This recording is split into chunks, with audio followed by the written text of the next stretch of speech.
इससे पहले अपन ने प्रश्नावली 6.1 कर लिए कंप्लीट, पूरे प्रश्न कर लिए थे और मैंने ये थोड़ा बताया था आपको। इसके बारे में फिर मैं एक बार बता देता हूँ, जल्दी जल्दी बता देता हूँ, फिर चालू करेंगे इसका हल। ठीक है, प्रश्नावली ऊपर ही ऊपर क्या चलेगा, ये प्रश्नावली 6.2 का बेसिक जानकारी बताया था मैंने आपको, है ना। जो बच्चे नए हैं वो एक बार आपको भी करेंगे प्रश्नावली 6.2 की बेसिक जानकारी या प्रश्नावली 6.2 के नोट्स ये करोगे ना, इसके ऊपर लिखोगे या ऊपर ऊपर 6.2 की बेसिक जानकारी में 2 पर में है। कितनी पर में है? 2। पहली पर में है परमेय 6.1, इसका नाम है आधारभूत समानुपातिकता परमेय। ये नाम क्यों पड़ा मैं बताऊंगा आपको। और दूसरा नाम है इसका थेल्स परमेय। ये दो नाम सेम है, मतलब ये दोनों सेम है, एक ही नाम है ये दोनों, बस फर्क ये है ये अपना बहुत महान वैज्ञानिक था, उसी नाम के आधार पे इसका नाम थेल्स परमेय भी रखा गया है। और ये नाम है आधारभूत समानुपातिक परमेय, भाई समानुपात में बांट रहे इसलिए नाम निकाला गया है। तो इस परमेय के नाम कितने बात करें, मोटे मोटे नाम की बात करें तो इस परमेय के 2 नाम है, आधारभूत समानुपातिक परमेय या आधारभूत समानुपातिकता ना बोले तो आधारभूत समानुपातिक ही बोले, बोलने में थोड़ा सा बड़ा हो रहा है। और दूसरा नाम है या परमेय 6.1। परमेय 6.1 थोड़ा अच्छा नहीं है, तो मतलब लिखने में ये लिख नहीं सकते अपन, नाम ये लिखेंगे दोनों प्रश्नों में को यूज करेंगे ना, तभी नाम ये लिखेंगे। जब अपन इस परमेय का यूज करेंगे तो ये वाला नाम लिखेंगे। इस परमेय का कथन सुनो, यदि किसी त्रिभुज में एक भुजा के समांतर, सुनो, यदि किसी त्रिभुज में, जो बच्चा पढ़ा हुआ है पहले से थोड़ा सा कल मैंने थोड़ा बताया था इनके लिए, यदि किसी त्रिभुज में एक भुजा के समांतर, कोई भी एक भुजा के समांतर, त्रिभुज में 3 भुजा होती है, उनमें से कोई भी एक भुजा के समांतर, मैं पहले इसको समझाऊंगा लेकिन थोड़ा सा इसके इन दोनों प्रश्नों, इन दोनों के बारे में बता रहा हूँ थोड़ा सा। एक भुजा के समांतर अन्य 2 भुजाओं को भिन्न भिन्न बिंदुओं पर प्रतिच्छेद करने के लिए एक रेखा खींची जाए, तो वह रेखा अन्य 2 भुजाओं को कौन सी को, एक भुजा के तो समांतर जा रही थी। यदि किसी त्रिभुज में एक भुजा के समांतर है, वह अन्य 2 भुजाओं को भिन्न भिन्न बिंदुओं पर प्रतिच्छेद करने के लिए, यदि कोई त्रिभुज है उसमें, मैं थोड़ा सा पक्का तो वहां बताऊंगा, मैं बारीक बता रहा हूँ यहाँ से सुनो। यदि यह त्रिभुज है ABC, इस त्रिभुज में एक भुजा के क्या समांतर, एक भुजा के समांतर हो गया, किसके समांतर है ये बोलो, BC के। और अन्य 2 भुजाओं कौन कौन सी, AB और AC को भिन्न भिन्न बिंदुओं D और E पर प्रतिच्छेद करने के लिए एक रेखा खींची जाए, तो वह रेखा कौन सी रेखा, D। अन्य 2 भुजाओं को AB और एक के अनुपात में, मतलब समानुपात में विभाजित करती है। अब देखो सुनो, खींची जाए तो वह रेखा, इसके बाद में यहाँ देखो, ये प्रश्न, ये कथन है और ये क्या है, प्रश्न नंबर 1। यदि किसी त्रिभुज में एक भुजा सेम है, यदि किसी त्रिभुज में एक भुजा के समांतर अन्य 2 भुजाओं को भिन्न भिन्न बिंदुओं पर प्रतिच्छेद करने के लिए एक रेखा खींची जाए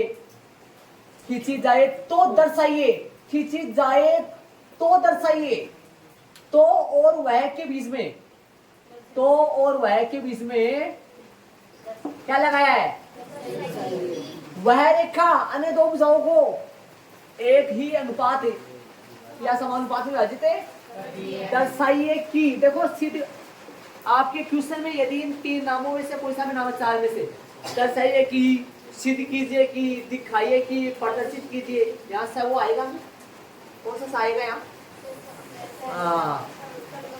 ये वाला आएगा, गोली वाला शब्द जिसको बोलते हो आप, ये वाला प्रदर्शित कीजिए कि, इन 4 में से कोई सा भी नाम आए तो समझ लो सिद्ध करना है, कोई सा भी नाम आ सकता है इन 4 में से तो सिद्ध करना है। अब बताओ कथन में और प्रश्न नंबर 1 में क्या फर्क है, देख लो शांति से। यहाँ पर क्या लगा दिया, तो और वह के बीच में क्या लगा दिया, बाकी सारा सेम है। ठीक है, कथन आपके दिमाग में रहना चाहिए और प्रश्न दिमाग में रहना चाहिए। अब ये प्रश्न मैं बता रहा हूँ, मैं एक बार इसको समझाने के लिए मैं इस कथन को रफ कर रहा हूँ, है ना, कथन को मैं इरेज कर रहा हूँ, यदि उतारना चाहो कोई उतार सकता है, वैसे उतार रहा हुआ था, कथन उतार रहा हूँ। यदि किसी त्रिभुज में, यदि किसी ABC में एक भुजा के समांतर दिया है, क्या दिया है, दिया है एक भुजा के समांतर BC के क्या समांतर अन्य दो भुजाओं को भिन्न भिन्न बिंदुओं को प्रतिच्छेद करने के लिए बी समांतर किसके, बी समांतर बीसी, है ना। देखो एक भुजा के समांतर बोलो, किसके समांतर ही, बीसी के समांतर। समांतर का साइन ये होता है, लेकिन समांतर के होते हैं, देखो बीसी के समांतर अन्य दो भुजाओं को एबी और एसी को भिन्न भिन्न बिंदुओं पर प्रतिच्छेद करने के लिए करिए कि बोलो एबी को तो डी पर और एसी को प्रतिच्छेद करने के लिए एक रेखा खींच दी जाए। तो सिद्ध करो कि वह रेखा, इसका नाम है रेखा, इसका नाम है एक भुजा, किसकी भाई, त्रिभुज की एक भुजा। अन्य दो भुजाओं को, बच्ची कौन सी, एबी और एसी, अन्य दो भुजाओं को एक अनुपात में सिद्ध करना है। बताओ भाई सिद्ध क्या करना है। अन्य दो भुजा कौन सी, एबी, एडी बटा डीबी बराबर में एई बटा ईसी, ये साबित करना है। अब दिया हुआ क्या है ये देख लो, सिद्ध क्या करना है ये देख लो। दिया हुआ क्या है, बीसी समांतर, सिद्ध क्या करना है, एटी बटा डीबी बराबर है एई बटा, यहाँ ए भी भुजा है और ये कौन सी भुजा है, एक ही भुजा, एक के अनुपात में अर्जित हो रही है, ये सिद्ध करना है। देख क्या रखा है, खींची गई रेखा भुजा बीसी के, इसका नाम रेखा है, इसका नाम भुजा है। ये दो भुजा है, आप दो भुजा का है, एडी और डीबी को मिलाओ, डी छोड़ो, एडी और डीबी को मिलाओ, डी छोड़कर एबी बनेगा। ई को छोड़ो, एसी को मिलाओ, ये भुजा एबी है, ये भुजा, ये एक के अनुपात में विभाजित हो रही है। किसने किया ये काम, डी ने। डी में ऐसा क्या करामात था, क्या बात थी कि इनको एक के अनुपात में विभाजित कर दी, क्या दे रखा था डी में, ऐसी क्या बात थी ताकि ये इन दोनों को एक के अनुपात में विभाजित कर दी। डी किसके समांतर दिया था, तभी ऐसे कर दिया। ये हिंदी वाला क्वेश्चन है, एग्जाम में ऐसा भी आ सकता है। यदि त्रिभुज एबीसी में भुजाओं एबी व एसी पर क्रमशः बिंदु हो, कौन कौन से, डी व इस प्रकार स्थित है कि एडी समांतर किसके है, तो दर्शाइए कि ये वाला सेम ये हो। एग्जाम में ये प्रश्न आए, ऐसा प्रश्न आए, एग्जाम में चाहे ये प्रश्न आओ चाहे ये वाला प्रश्न आए, आंसर सेम आएगा। नीचे वाला देखो, त्रिभुज एबीसी में भुजा बीसी रेखा बी के समांतर तो दर्शाइए कि एडी बटा डीबी बराबर ए बटा। प्रश्न एग्जाम में ये भी आ सकता है, ये प्रश्न आएगा तो भी आंसर वही करना है जो मैं कराऊंगा। नीचे आ जाओ, त्रिभुज एबीसी में डी समांतर किसके है, तो सिद्ध कीजिए। यहाँ पर हिंदी में लिख दिया समांतर है और यहाँ पर ऐसे लिख दिया, इन दोनों का अर्थ एक ही है। ये कौन है, रेखा, ये कौन है, आधारभूत समानुपाती प्रमेय, ये पता है आपको, इसका नाम आधारभूत समानुपाती प्रमेय या थेल्स प्रमेय को सत्यापित कीजिए। कितने प्रश्न हो गए, 5-6 प्रश्न हो गए। मैं टेस्ट में दूंगा, अलग अलग देता रहूंगा, आपको पता ही नहीं चलेगा कौन सी प्रमेय अपन में आगे और है, ध्यान रहे। अब ऐसे बताओ, जैसे मान लो मैं नाम अलग बना दूं, इसको हटा दूं, जैसे मान लो ऐसे लिखूं मैं, 2 लिख देता हूँ, ध्यान से सुनो, एक बार 2 लिख रहा हूँ, डायग्राम बना रहा हूँ 2, क्या है बोर्ड पे डाल दो, दिया हुआ क्या है और सिद्ध करना क्या है, बोर्ड पे डाल दो, दिया हुआ क्या है और सिद्ध क्या करना बताओ। बीसी समांतर, पहले डी बोला करो सही रहेगा, डी समांतर बीसी, ये रेखा है जो खींची हमने और ये भुजा बीसी। सिद्ध क्या करना है, एडी बटा इसी, इसमें आओ, पहले एबी लिखूंगा, रेखा भुजा एबी समांतर सिद्ध करना है, ये दिया है, सिद्ध करना है, एक्स ए बटा एक्स ए डी एडी बटा डीबी, तो दिमाग लगाओ, एक मिनट, एडी बटा डीबी, एडी बटा डीबी, एक्स ए बटा ए वाई, सुनना ध्यान से, सबको सुन रहा है, ए वाई, एक्स बी बटा,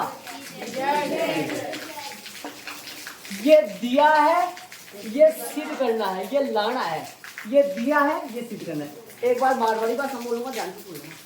यदि कोई त्रिभुज है, यदि कोई त्रिभुज है, वो त्रिभुज में एक भुजा के समांतर कोई रेखा खींचा और वह रेखा अन्य दो भुजा ने, त्रिभुज की कितनी भुजा टोटल 3, यदि कोई त्रिभुज में एक भुजा के समांतर कोई रेखा खींचा और वो रेखा अन्य दो भुजाओं ने भिन्न भिन्न बिंदुओं पर काट रही है, तो वह रेखा अन्य दो भुजाओं को समान अनुपात में विभाजित कर देती है। ये सिद्ध करना है। देख क्या रखा है, वो रेखा किनके समांतर है, पहली भुजा के समांतर। इसको पहली भुजा बोलोगे, इनको बोलोगे अन्य दो भुजा। पहली भुजा क्यों बोल रहे हैं इसको, क्योंकि ये इस भुजा की डी जो स्थिति है वो किसके समांतर है, बीसी के समांतर है।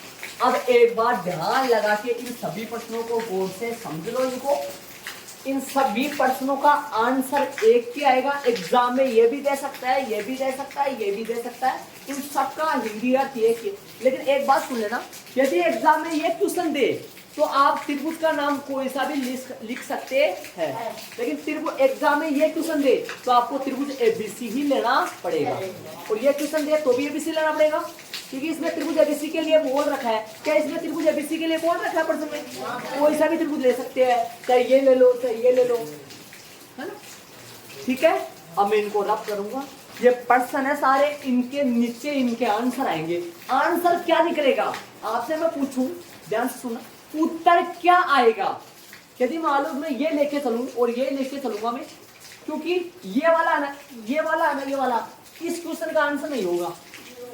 समझ होगा क्यों नहीं होगा इस क्वेश्चन का आंसर ये वाला? हाँ, ये लेके चलेंगे, ये सबका आंसर हो जाएगा। समझ रहे हो? अब मैं आपसे मैं पूछना चाहूंगा आंसर क्या आएगा, उत्तर क्या आएगा इसका, वो मैं उनको बताना आपको। ये आएगा, जेड क्या रखा है, डी समांतर। अब गौर करके 2 मिनट देख लो, मैं इनको रब करूंगा, कराऊंगा आगे।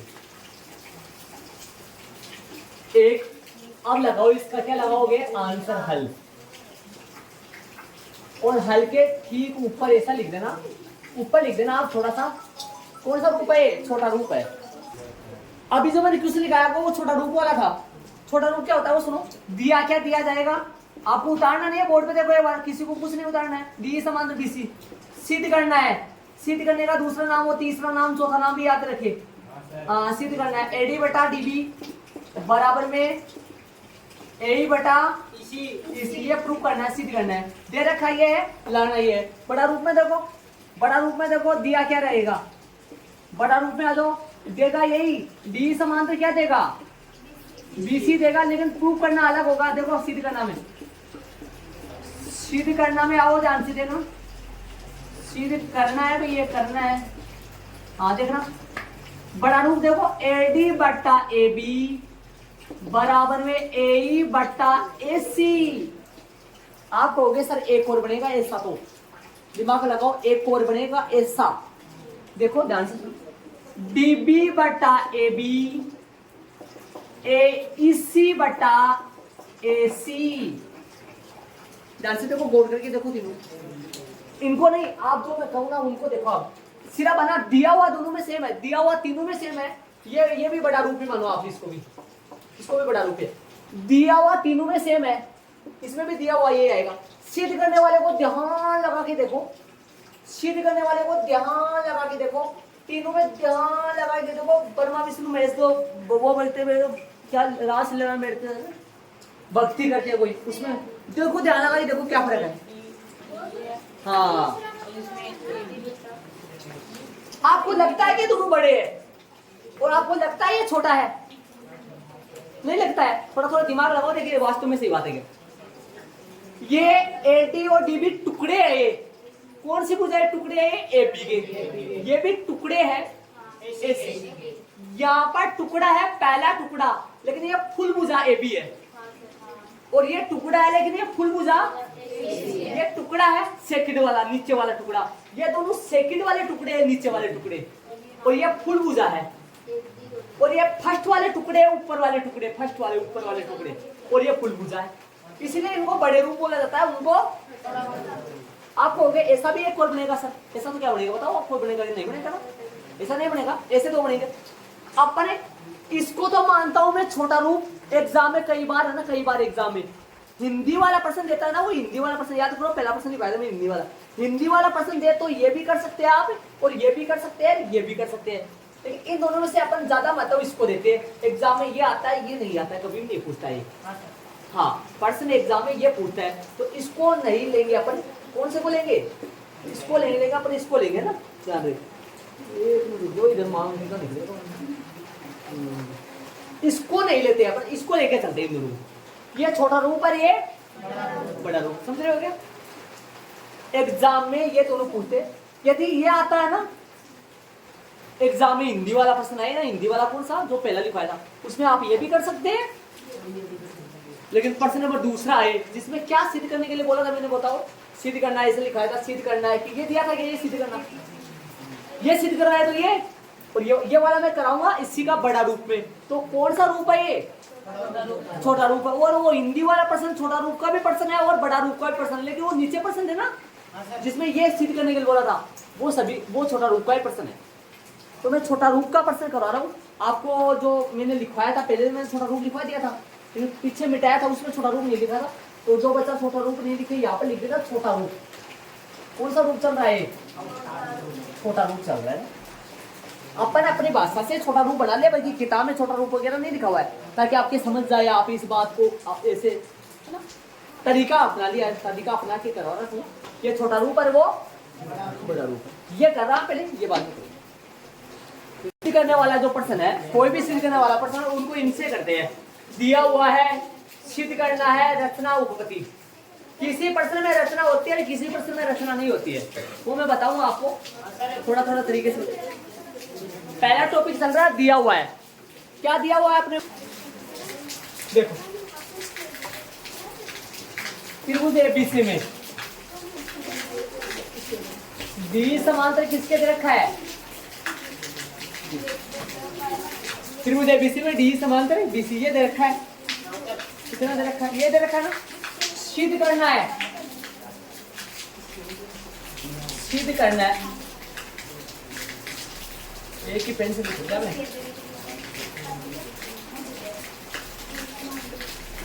सिद्ध करना है,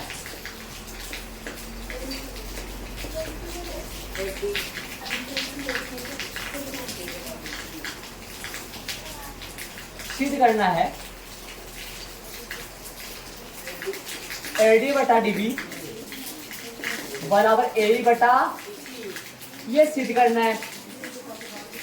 ये है ना सिद्ध करना, ये सिद्ध करना। यहाँ यदि जरूर लगा देना। कोई सा भी त्रिभुज ले सकते हैं अपन, यदि मतलब यदि त्रिभुज एबीसी, यदि त्रिभुज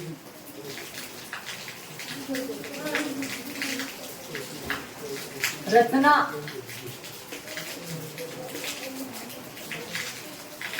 विकिरण बीई वाई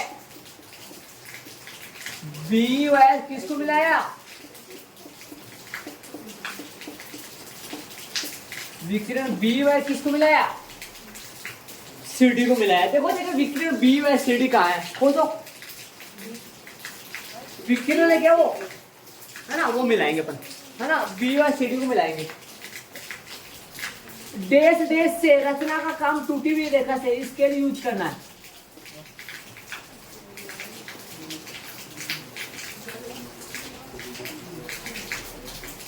देश देश से टूटी हुई रेखा से, हाँ, तथा EF लम AB पे, EF लम AB पे व EF लम AB पे, EF का इससे जाएगा, EF लम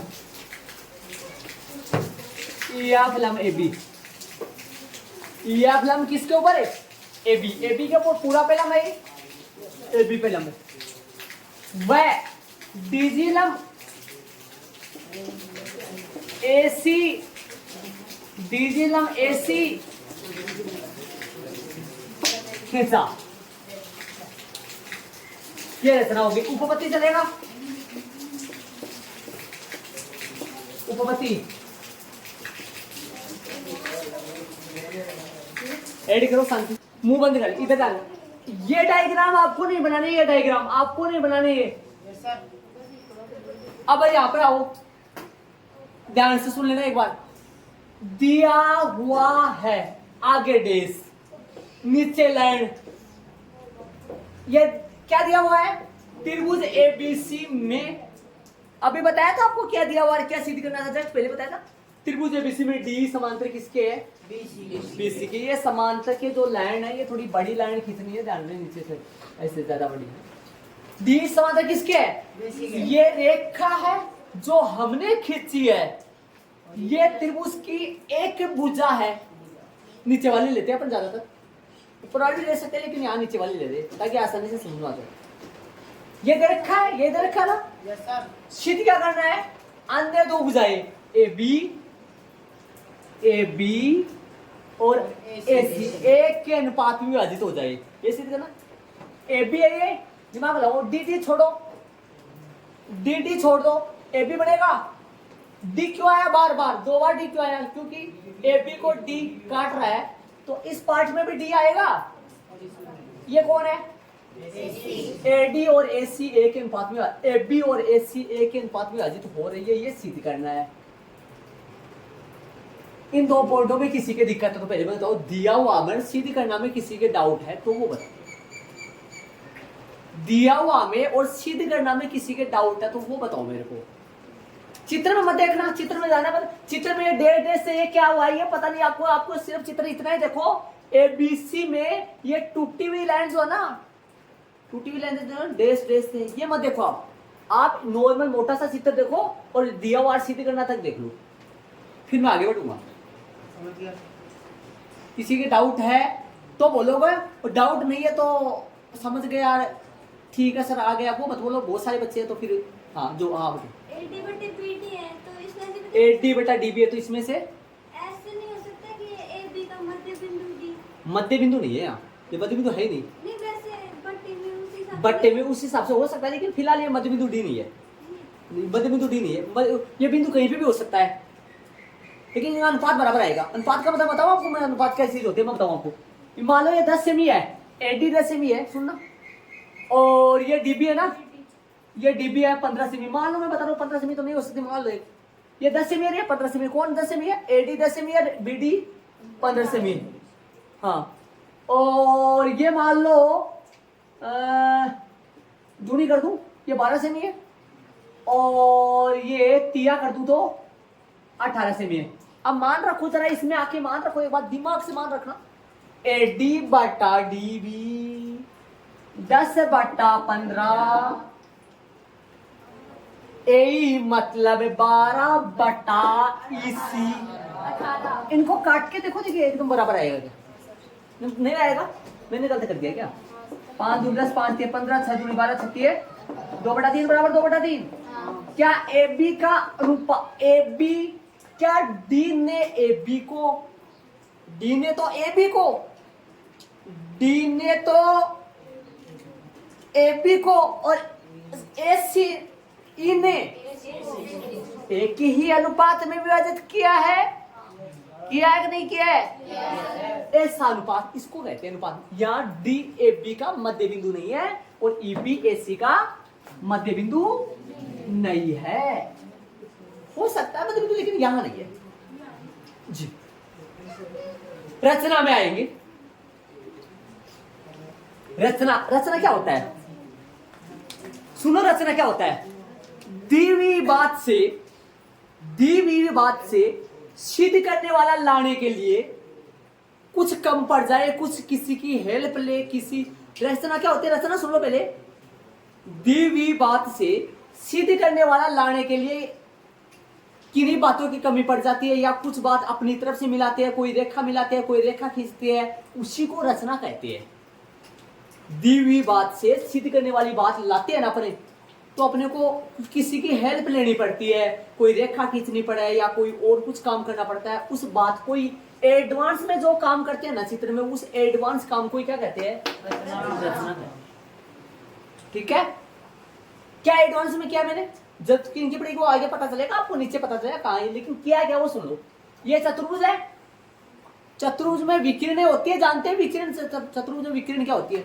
कौन विकिरण है? बी व सी डी को मिला है, बी व आ जाओ यहां तक, ठीक है। आगे सुनो, ई एफ लम ए बी, ध्यान से देखना, ई एफ लम ए बी, चित्र में जाओ, ई एफ देखो, ई एफ लम, सिर्फ ई एफ लम ए बी का डायग्राम प्रॉपर ये देख लो, इसमें लम नहीं डालेंगे, लम डाल देता हूं।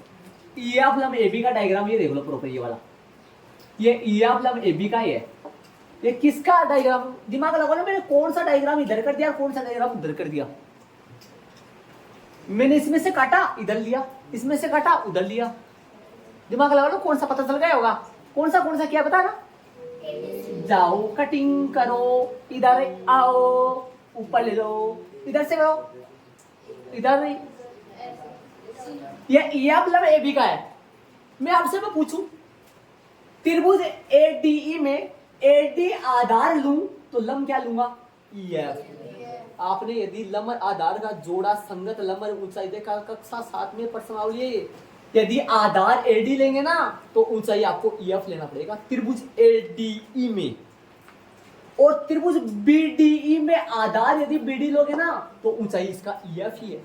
यहाँ 3 त्रिभुजों की ऊंचाई ई एफ है। कितने त्रिभुजों की? 3 त्रिभुजों की ऊंचाई ई एफ है। 3 त्रिभुज बताऊं मैं आपको, एडीई की ऊंचाई भी ई एफ है यदि एडी आधार लूं तो, बीडीई की ऊंचाई भी ई एफ ही है। आप कहोगे बीडी त्रिभुज कहाँ है, ऊंचाई कहाँ है? हाँ ऐसा होता है। और एबीई की ऊंचाई भी ई एफ है ना, ध्यान रहे। और ऐसा इधर आओ, इधर ऊंचाई कौन है? इधर ऊंचाई कौन है? डीजी है। कौन से 2 त्रिभुज, 3 त्रिभुज की ऊंचाई है पता है आपको? एडीई की ऊंचाई भी ए आधार ले तो ऊंचाई कौन सी आएगी? इसमें एडी आधार ले तो ऊंचाई, और ए आधार ले तो ऊंचाई, और सीईडी की ऊंचाई यदि सी आधार ले तो ऊंचाई डीजी आएगा ना। तो शायद एडी की 2 ऊंचाइयां होगी, एडी त्रिभुज की डबल ऊंचाइयां होगी। बताओ सही बात बोल रहा हूं? एडी आधार ले तो ऊंचाई एफ, ए आधार ले तो ऊंचाई, अरे एडी दोनों में सेम त्रिभुज है क्या? एडी दोनों में सेम त्रिभुज है, हाँ, तो इनकी ऊंचाई भी तो डबल होगी ना। आधार एडी ले तो ऊंचाई एफ ही आई एफ, और आधार ए ले तो ऊंचाई डी। ये रचना का पॉइंट है। लम किस पे डाला मैंने? ए एफ लम ए बी। यहां पर ए बी क्यों लिखा? क्योंकि ऐसे बताओ, यहां पर यदि मैं एडी लिखूं तो फिर डी भी रह जाएगा, मतलब ये लम है ना, ए एफ ये ए बी पर लम है, ये ए बी पर लम है, तभी तो आधार ए डी लेने पर ई एफ लम हो गया, आधार डी बी लेने पर भी ई एफ लम हो गया। मतलब ए एफ लम किसके ऊपर है? ये ए बी पर है, और ये डीजी लम किसके ऊपर है?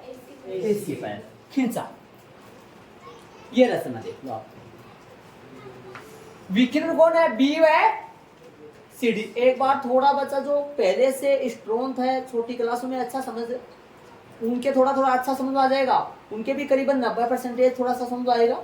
दोबारा से कराऊंगा, तीबार से कराऊंगा, टेंशन करने की जरूरत नहीं है ना, एक बात ध्यान रहे। और जो निम्न श्रेणी का बच्चा है उसका थोड़ा फर्क पड़ेगा, बाकी समझ में नहीं आएगा, उनके टेंशन करने की जरूरत नहीं है। जितना आए उतना देखो एक बार, हाँ जितना समझ में आए उतना देखना। लास्ट में पूछूंगा अभी आपसे, एक बार उतना देगा। विकिरण बी व सी डी को मिलाया, और ई एफ लम किसके ऊपर है? ए बी, और डीजी लम ए सी। अब आओ नीचे, त्रिभुज बीडी, ये कक्षा 9 में बात पढ़ी हुई है आपकी, शायद चैप्टर नंबर 10 9 में पढ़ी हुई है, 10 में पढ़ी हुई है, कक्षा 9 में। हाँ, त्रिभुज बीडी में देखो जाके, त्रिभुज में देखो, बीडी ध्यान से देखो, बीडी व सी डी, इन दोनों त्रिभुजों को उल्टा करके देखो, आप उल्टा करके देखो, इनको ऐसे घुमाओ, ऐसे मतलब डी को नीचे ले आओ। एक के आधार, ये आधार नहीं देखा, सॉरी, आधार डी आएगा यहाँ। एक के आधार कौन? डी। एक के आधार कौन सा है? क्या एक के आधार डी? बोलो देखिए, बी डी और सी डी का एक के आधार डी है। कैसे करोगे? उल्टा करके देखो, थोड़ा सा नीचे ऐसे, उल्टा करने की जरूरत नहीं है। देख लो, बी डी में भी डी आ रहा है, सी डी में भी। वह 2 समांतर रेखाओं, 2 समांतर रेखाओं देख लो, डी व के मध्य स्थित है। यदि ऐसे दो त्रिभुज हो, वो एक के आधार पर बने हो, एक के आधार पर बने हो और दो समांतर रेखाओं के बीच में स्थित हो, तो उन दोनों त्रिभुजों का एरिया, क्षेत्रफल आपस में बराबर होता है। ये बात आपने छोटी क्लासों में कक्षा नंबर 9 में पढ़ी हुई है, या जिसको नहीं पढ़ा हुआ वो यहाँ पे देखेगा ध्यान से। त्रिभुज कौन कौन से लिए एक बार जो गौर कर लो। बेड़ी व त्रिभुज सीढ़ी। एक के आधार कौन सा, एक के आधार कौन सा, डी व बी सी। एक के आधार बी सी व दो समांतर रेखाएं कौन सी, डी व बी सी के मध्य स्थित। अरे यहाँ पर ये दोनों समांतर रेखाएं क्या प्रश्न वाले ने बोला है या आप खुद मन से मान लिए? दे रखा है, दे रखा है। डी समांतर किसके दे रखा है? अब चलेंगे आगे स्टेप में। ये क्या आ गया समीकरण नंबर एक। इन दोनों त्रिभुजों का एरिया कैसा आपस में, ये यूज करेंगे, नीचे यूज आएगा, काम में आएगा। ठीक, चलेंगे। मैंने कौन सा त्रिभुज लिया थोड़ा गौर करना। एडी त्रिभुज, यहाँ पे भी लिया था ये एडी, यहाँ पे नहीं लिया। त्रिभुज एडी व बीडी लिया था। त्रिभुज एडी व बीडी के आधार करना सा कौन कौन से, एडी व बीडी। एक ही रेखा, एक ही रेखा ए बी, एक ही रेखा ए बी पर स्थित है। हाँ ऐसे तो याद दिलाते हो, मुझे हिंदी नहीं आता। इसलिए इसलिए इन दोनों त्रिभुजों की समान ऊंचाई, इन दोनों त्रिभुजों की समान ऊंचाई, इन दोनों त्रिभुजों की समान क्या ऊंचाई कौन होगी बताओ? समान ऊंचाई कौन होगी? यदि मैं एडी आधार ले लूं और एडी में तो एडी आधार ले लूं और बीडी में यदि बीडी आधार ले लूं, तो ऊंचाई कौन सी होगी? कौन सी ईएफ होगी? कौन सी होगी? ईएफ होगी। देखो उपपत्ति का मतलब बताऊं मैं, उपपत्ति का मतलब सुनो। इसका मतलब होता है सारांश, सारांश होता है मतलब प्रूव होता है, इसका मतलब निष्कर्ष होता है। ये मेन पॉइंट है इसका। सिद्ध करने वाले पर पॉइंट के टोटल पॉइंट होते हैं 4। सिद्ध करने वाले जो क्वेश्चन होते हैं उनका टोटल पॉइंट कितने पॉइंटों में हल होता है? वो 4। देखो ये भी मेन पॉइंट है। ये थोड़ा सा देखो कई प्रश्नों में होता है, कई प्रश्नों में नहीं होता है। मैं बताऊंगा आप, कई प्रश्नों में रचना होती है, कई प्रश्नों में रचना होती नहीं है। ये पॉइंट मेन पॉइंट है इनका, मेन पॉइंट है ये मेन पॉइंट है।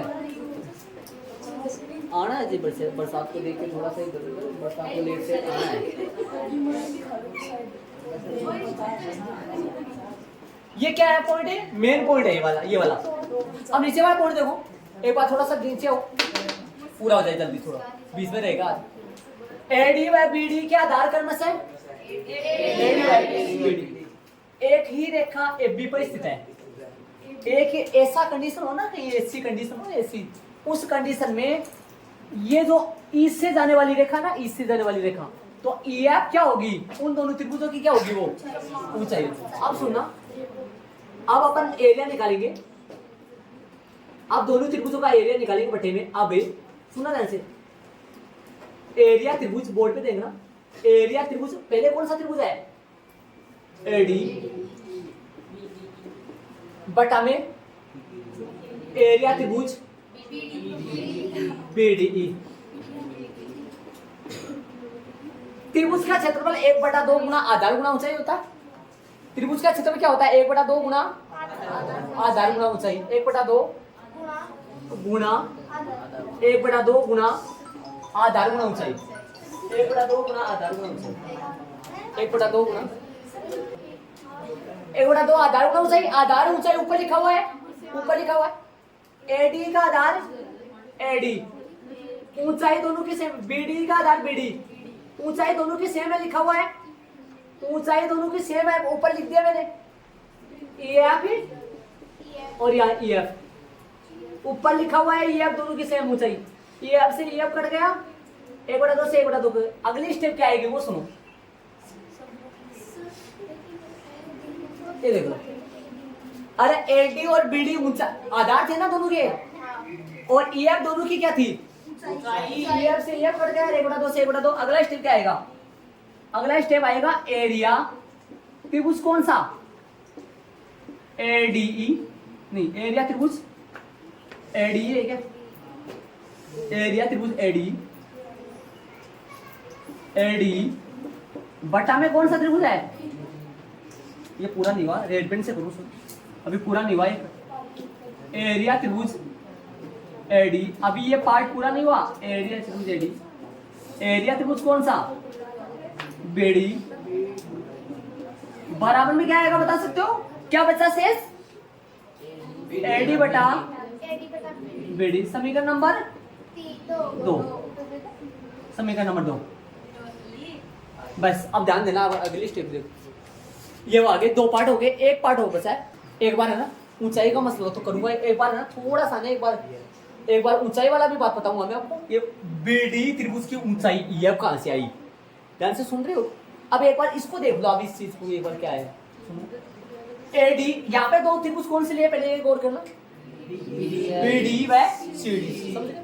अब देखो त्रिभुज एडी, एडी कौन सा ऊपर वाला पूरा, और एडी के साथ कौन सा ले लिया मैंने, अभी ये बच रहा है, एडी के साथ मैंने बीडी तो ले लिया, ये बच रहा है शेष, ये लेना बाकी है, उस समीकरण 3 आएगा उससे, एडी व बीडी के आधार क्रम से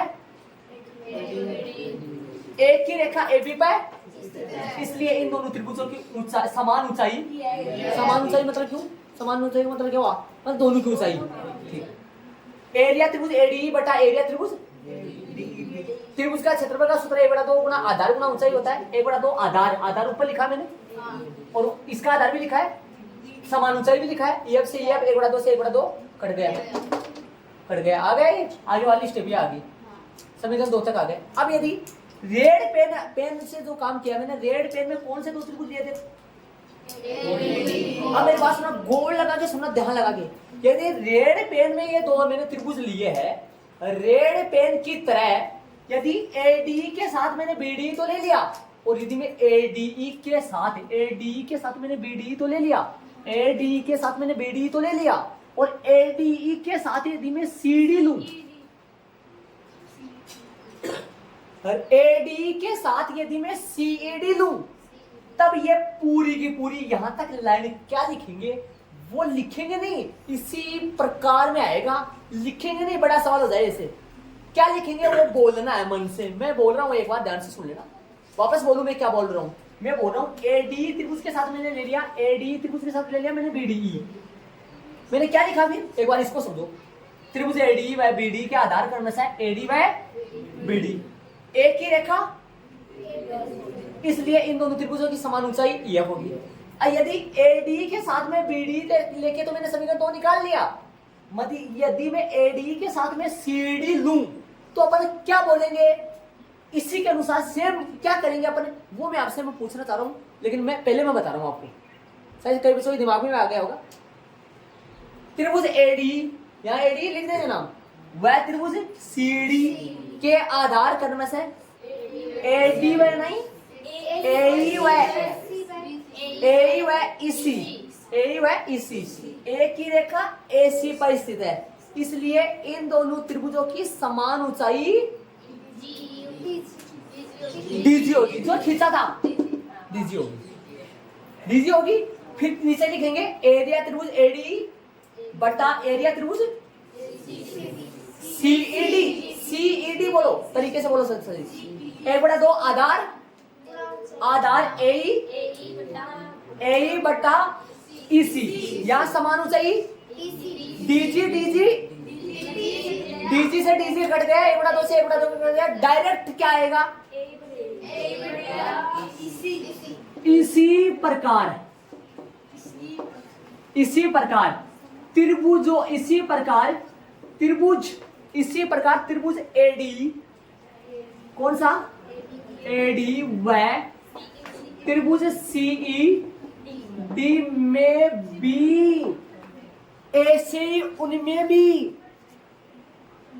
एरिया त्रिभुज एडी बटा में बताओ एरिया त्रिभुज सीडी बराबर में क्या आएगा, ए बटा इसी, समीकरण नंबर 1, समीकरण नंबर 1 3। इसी प्रकार में भी भी, हाँ, जैसे रेड वैसे ही ब्लैक में भी।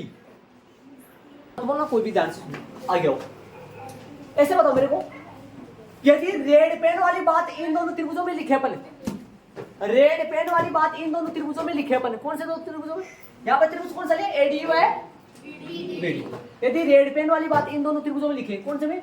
एडीयू है सीडी। क्या तो क्या लिखेंगे? एडीयू है सीडी के आधार क्रम से एयू है ईसी, एक की रेखा एसी, एक ही रेखा एसी एसी पर स्थित है, इसलिए इन दोनों त्रिभुजों की समान ऊंचाई डीजी होगी।